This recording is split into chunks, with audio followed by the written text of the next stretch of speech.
How you doing today, guys? I want to give some honest thoughts on this Quartermaster Mr Roper. Honest thoughts being the good and the bad. I think this is a very, very cool design. This is designed by Warren Thomas after one of his custom models. And again, I don't want to get into that. Quartermaster and him had a little bit of a dispute, I guess, and there's some bad publicity on this particular model right here between Warren Thomas and Quartermaster, and there's a lot of rumors too, so I don't want to get into all the politics of it. I'm just going to do the review on the knife alone. As I understand it, and only hearing from Quartermaster's side, which there's two sides to every story, Quartermaster paid Warren Thomas some money to make some parts in his shop for the knife, and I guess they gave him some money up front, and he never pulled through with the parts for whatever reason. And I'm not slamming either one of the companies because that's none of my business, and I have no clue what the real deal was, you know, what the problem really is. But anyways, the Quartermaster Mr Roper, wonderful design. It fits in your hand great. Again, much like the Paramilitary 2, which this really reminded me a lot of as far as proportions. Longer handle, shorter cutting edge here, but just a little bit beefier build than a Para 2.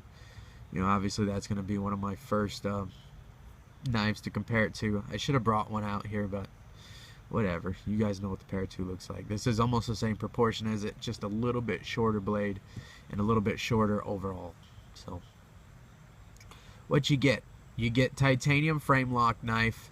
I believe it did have a carbonized lock face on it. Mine's carbonized now, but I honestly can't remember when I anodized it. This bronze blue double nuke. Sorry, blue double nuke. I can't remember if I carbonized it or if it was already carbonized, or I put my carbonizing over top of theirs. I don't know. So initial thoughts were, this is a great knife. The proportions are great. One thing, this knife was extremely stiff. Like barely open it with one hand. And it had a very, very strong detent, which it still does. But it's definitely broken in now. But it was really bad. So what I did is polished up the washers, and then I just flicked it back and forth. And I wasn't even able to flick it. I just opened it, closed it, opened it, closed it. You know, breaking process on all the knives. And it definitely smoothened up. The polishing the washers really helped. And you know, it's still not a Sabenza or an Axis lock by Benchmade or a ball lock by Spyderco, but it's okay. It's serviceable, and you can definitely flick it. There's no complaints on the action now once it's broken, once I polished up the washers. Alright, fit and finish. Ah, man. Let's keep in mind the price point of the knife. You're getting an all titanium frame lock for under $200 usually. I don't really see these going over 200. I think they're like 180, 190 usually. And without any accusations, it's supposed to be made in Texas. So this is 100% USA made. There is some controversy on that as well. And surrounding all that, the owner and operator of Quartermaster Knives is the old, I don't think he was the owner, but definitely one of the major factors in the Mantis knives.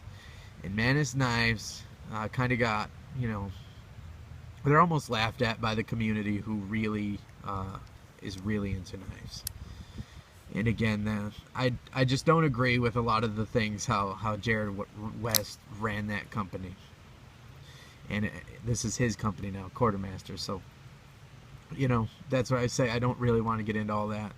But Mantis Knives was really well known for blade steel, claiming like BG42 blade steel on some of their knives that were made in China. And I just don't see how, for a $35 knife that it was, could be BG42 they'd have to ship the BG42 to China, and you know, have them grind it and heat treat it and then ship it all back, and the knife was still only $35. It just sounds fishy to me. But again, I don't know without the facts. So I just don't see how Manus was selling those knives for the price point they were, and being made where they were, and claiming they're BG42. And why am I mentioning that? Because this blade steel on this is supposed to be CPM 154, and I don't feel it is. There it is. I don't feel it is. This performs just like 8CR 13 MOV, and there's where the controversy comes in. This knife gets incredibly sharp, incredibly fast, much like 8CR 13 MOV. I've sharpened up a bunch of knives of all different steels, super steels, a bunch of 8CR 13 MOV. I'm not saying it is, but if this is in fact CPM 154, it is very, very soft and has a very poor heat treat. This knife, and I'll do some cutting tests if anybody is interested. We'll do some with CPM 154, we'll do it with regular 154, and we can do it with 8CR 13 MOV, and maybe we'll just cut some manila rope and see what the edge lasts like. I don't know, because it really honestly could just be the heat treat. Maybe the heat treat is off on this particular one. So there you go. That's why I really didn't want to review this knife and kind of held it off. Plus it come from a great friend, and we did trade for it, but it was a little bit of an uneven trade on his part. You know who you are, man. I really appreciate it, but I don't think you would want anything less than the truth, and I think that for everybody. So you see it's got a little bit of a sticky lock there. Some oil has worked its way onto that lock face. Lockup is good, very stable. Side to side is good. There is some flex in there, and now we're going to talk about fit and finish and some of the other issues I kind of have with this knife. Yes, the chain ring bolts look really good. I think it's a really cool look, and it's really to me, when I see these double chain ring bolts, I really see Warren Thomas. But now I see like Poltergeist Blade Works and stuff. A lot of these guys are doing these chain ring hardware. So it's not just him now, but I don't know. I guess just me. The first time I seen it was on Warren Thomas's knives. It's cool. It's nice, big, oversized. One of my complaints about it is usually these chain rings are bicycle parts. Usually that's where a lot of these guys are getting them, and they're not made to the exact precision required to be a pivot, and you get problems like this. Okay, so here's how one way you can tell about how good your fit and finish is. If you can open your knife up about 90 degrees, and it's, can you hear that? It's not the lock bar snapping on that. It's the actual blade sliding up and down because the hole is not matched up perfectly with the blade. You can actually see it. Watch this lettering right here.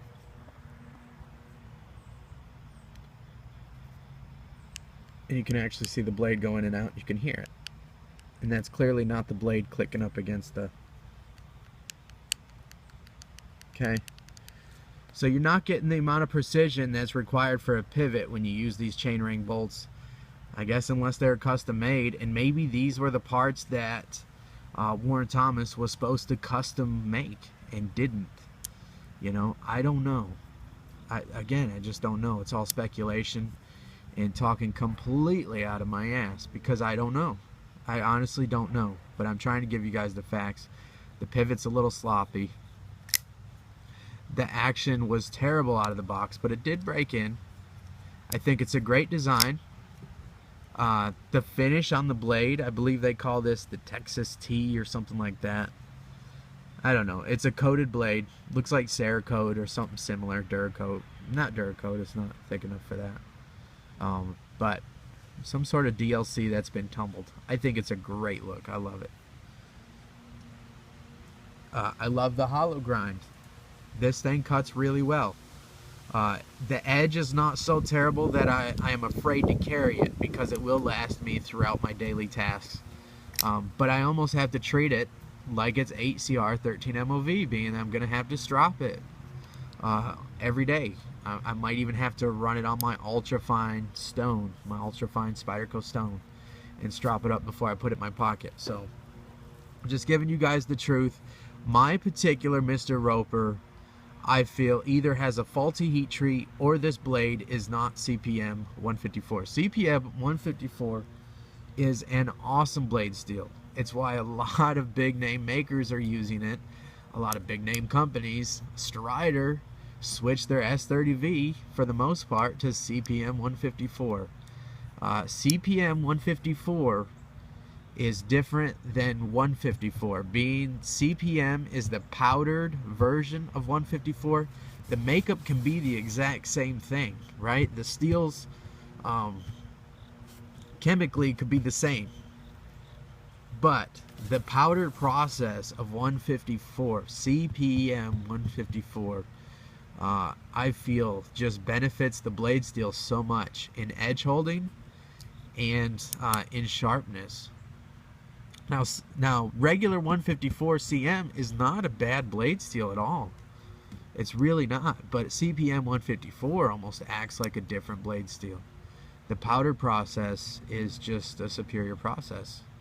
You're going to pay more money for it. CPM 154 is, you know, is more money than regular 154 CM. For good reason. There's a lot more labor involved in it. So that's why I was really interested in this knife. It said it was made in USA. Frame lock knife. I like this chain ring bolt look. You know, like the hollow grind. I like the Paramilitary 2 proportions. This larger handle and the SNG proportions. Longer handle, kind of shorter cutting edge. Still reasonably long, but something you can get your whole hand on, and you can get a lot of leverage down on this edge. You know, so blade centering is good. Let's talk about fit and finish. I can literally twist and untwist this. I could almost disassemble this knife right here with my hands. I don't know if I should. And I've even put some Teflon tape in here. This is right with my hands, okay? Look how I'm getting that pivot out. I have put Teflon tape in there. I'm going to need to step it up, strip this Teflon tape out, and I'm going to have to put some Loctite in there. So again, these chain ring bolts, depending on who manufactured them and how they were manufactured, the threads are not matched up perfectly. A good pivot, a good screw, should have the female and male threads where they thread up nice and tight, not loose. When you screw this screw together, when you screw any screw together, if you want it nice and precise, you shouldn't be able to screw it in halfway and slop it back and forth. You shouldn't be able to get any kind of like that. You know what I mean? And that's not the pivot sliding around in this hole here. The fit is actually really nice on that. There's almost zero gap to that chainring bolt set inside the handle, but there is some slop in there as far as this meets up to that. And I could even take this pivot off by hand and then put it inside just the blade and show you how it will go back and forth a little bit. Another thing, one of the reasons for the really stiff action, I could tighten it right back up. I could actually tighten it up so tight that the blade will barely open. It just loosened up. So again, there's some slop in the actual threads of the pivot. Okay, there's slop in that here. And then this blade stop here, this bar right here, is actually a little bit undersized. So if you tighten up these screws right here all the way like they're supposed to be, it squeezes the blade together, which again tightens up the action so bad you can barely open the knife. And I don't know if you can see it, This screw right here is sitting up and out of the frame a little bit where this one's flush. And that's me. I had to loosen this screw so that it wouldn't squeeze down the two slabs here tight and then make everything tight in here. And now if I really wanted to, and I shouldn't have to, I could fiddle with these washers in here. I could polish them down, sand them down, create some space there, and then I could tighten this all the way down and then adjust my pivot screw. That's a whole lot of messing around with. I shouldn't have to do that on a $200 knife, you know? So it's not really an issue of strength because this pivot is actually set inside the handle here. Not the pivot, the stop bar is actually inlaid into the handle. So it's not like I'm sacrificing any kind of real strength or anything like that, but it's just kind of annoying, you know? This screw gets loose and stuff. Again, need to put some more Loctite. I did Loctite the screws on the stop pin. We could talk about the clip. The clip is a thick piece of steel. It is not titanium. If you put a magnet up to this, it sticks right to it. And I wouldn't expect it to be titanium. Not for the price point, you know. But a little swig of my Monster here. I'm trying to be nice because I don't like to tear stuff down, but and I'm not selling this knife.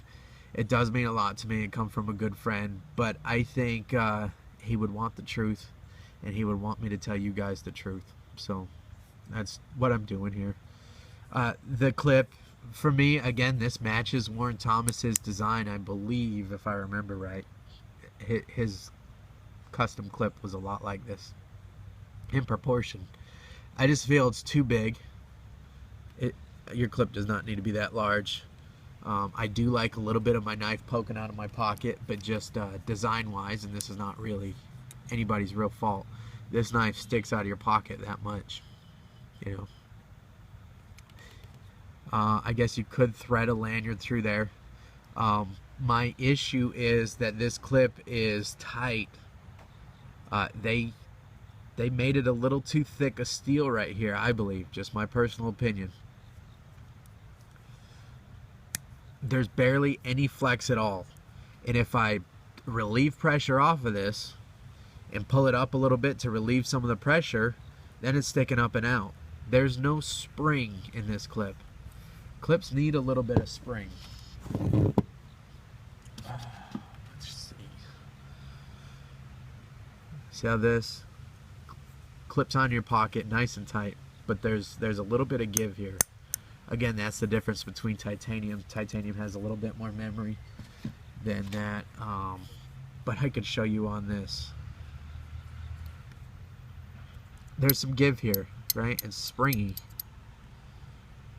Again, just being the thickness of the gauge that was used and the width here.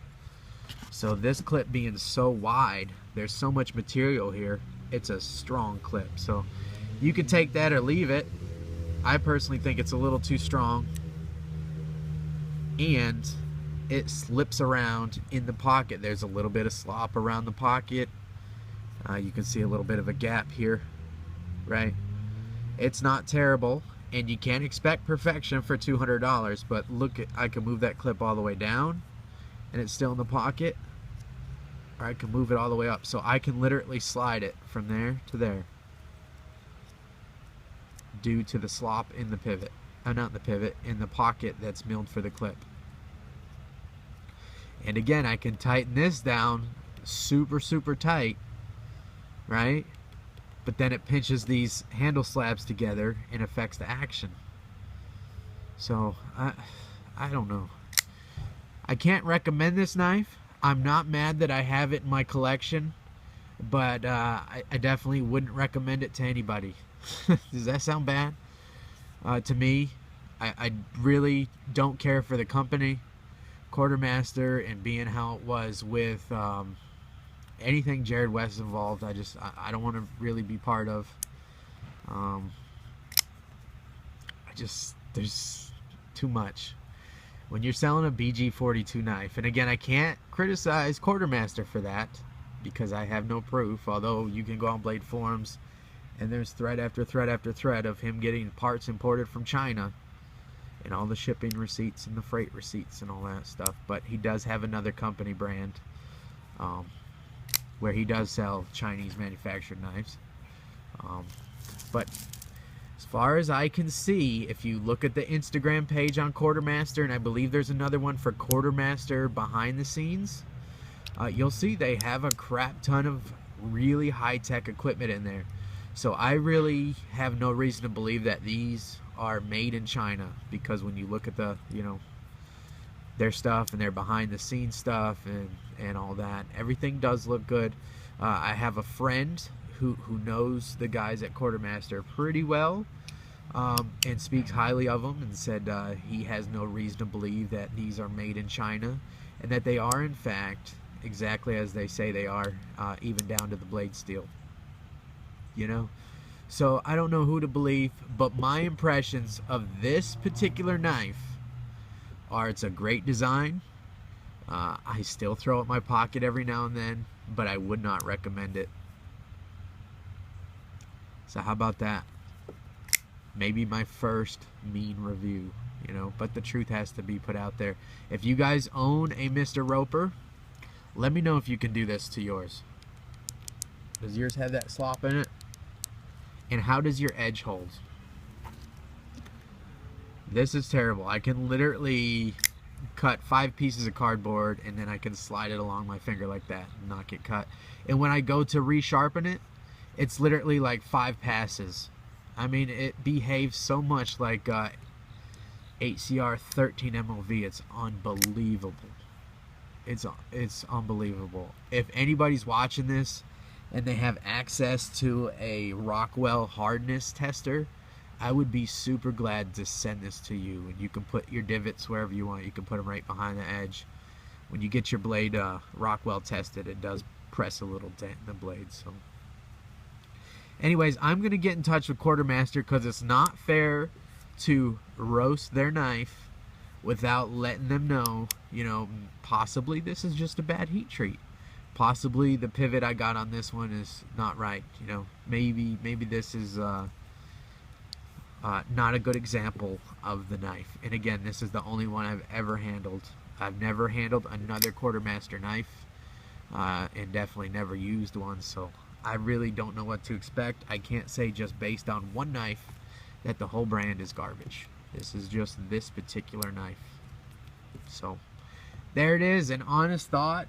I'm not sure how long I'll leave the video up. I'm not really one to censor myself or censor anybody who makes any kind of comments or throws any kind of criticism my way, in which I know it's coming. But I have no time for drama. I'm gonna drop this as it is, okay? So I don't need a bunch of controversy directed at me. I really don't. I don't want to get involved, okay? On Blade forums, they've already rehashed and hashed and rehashed, and who knows what kind of trolls are out there just trolling, you know? I'm definitely not a troll. I think my track record kind of speaks for itself, and I think a lot of people, including the guy who partially gifted me this knife and was partially a trade, will appreciate the truth. I know him very well, and I think it's for the better for the community. So there it is. If you have a Mr. Roper, let me know what you think in the comments below, okay? Let me know about your pivot. Let me know about your lockup, about your initial opening and closing. Was your action really stiff? Does your chainring bolt get loose over time on its own? You know, how's your clip? Is it extremely stiff with no kind of spring at all? How's your edge hold? So that's it, guys. The Quartermaster Mr. Roper. Do not recommend. It is a super cool looking piece. I love the blue and black. Of course, I did the anodizing on the blue here. Again, let me know what you think. This will probably be one of the very few negative reviews that I have ever done and ever will do. So, just so many people are asking. Excuse me, so many people are asking for it, and I don't mind giving you guys my honest thoughts. So, that's it. Thanks a lot, guys. See ya.